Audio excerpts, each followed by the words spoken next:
Hi everyone, I'm Bruno and welcome back to my channel. Today we're moving on to the second guided portrait in our series. In the previous tutorial we tackled a front view portrait, which is the easiest perspective due to its symmetrical facial features. This time we're attempting a three-quarter view, which requires a more three-dimensional approach, but the technique remains the same. As always, you can download the guiding sheet from the link in the description below. Let's get started.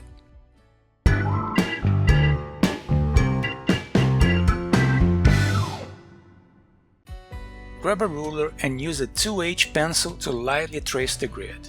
Make sure to use very light strokes to make erasing the lines easier later on. And now we'll begin the tracing process. To ensure better accuracy, I'll mark the points where the lines intersect the grid, making it easier to establish the correct line shape. This time I decided to start with the external hairline and proceed in a more continuous manner. However, there is no specific order of execution. Using the grid method helps you internalize head proportions and improve drawing accuracy. By dividing the reference image into smaller sections, you can focus on details within each grid square. This practice trains your eye to observe and replicate shapes accurately, reinforcing your understanding of proportions and spatial relationships. Over time, it builds a mental framework for drawing the human head, making it easier to draw from imagination or less structured references. Once we completed the face outlines, we have a solid reference for placing the facial features. Keep referring to the grid to accurately position each feature. If you like, you can mark points to help define shapes and proportions. Complete the tracing process by correcting any small mistakes as needed.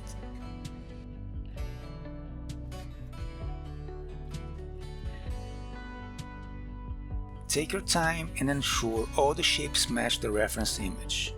A solid foundation is crucial for a successful result.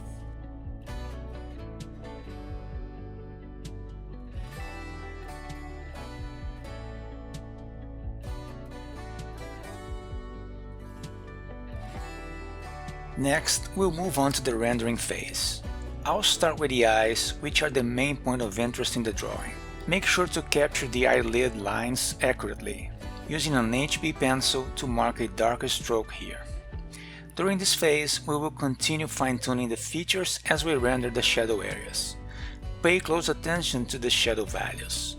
I always begin with a 2H pencil and switch to darker LEDs as needed.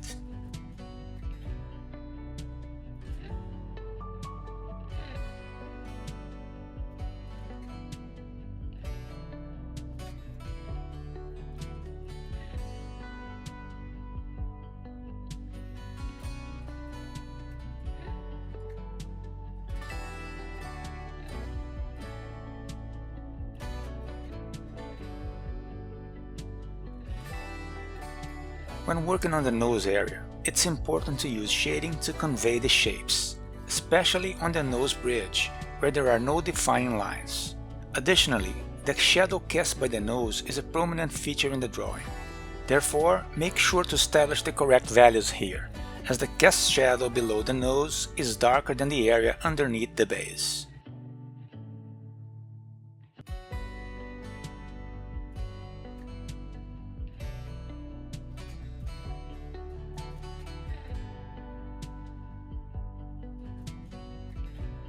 I cannot emphasize enough the importance of constantly checking your work against the reference image. Do not move on to the next step until you are completely satisfied with the accuracy of the current area.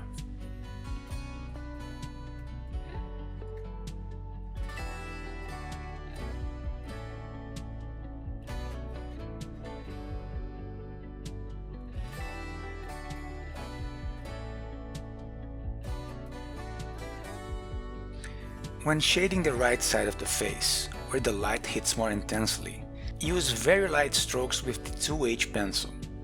If necessary, you can smudge the area with your finger for better blending.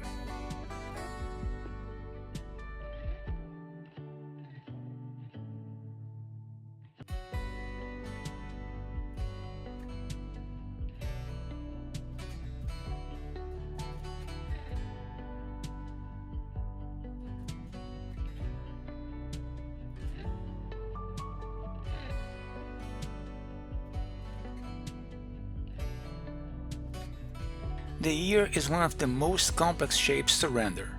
Pay close attention to the internal shapes here.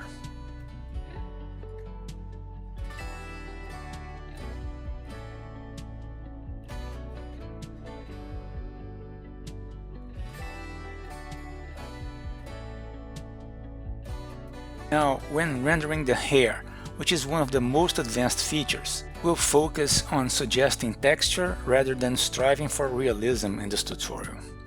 The key is to maintain accurate light values to preserve the tonal control of the drawing.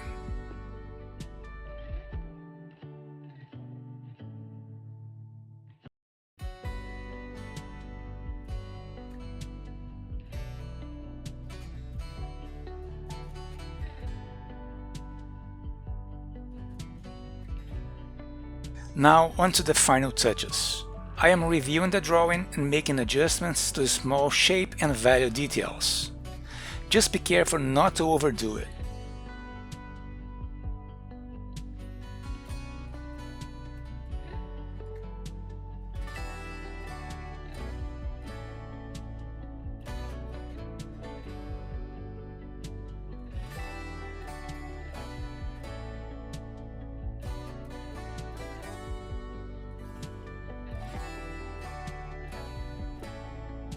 And I think we can call this one done.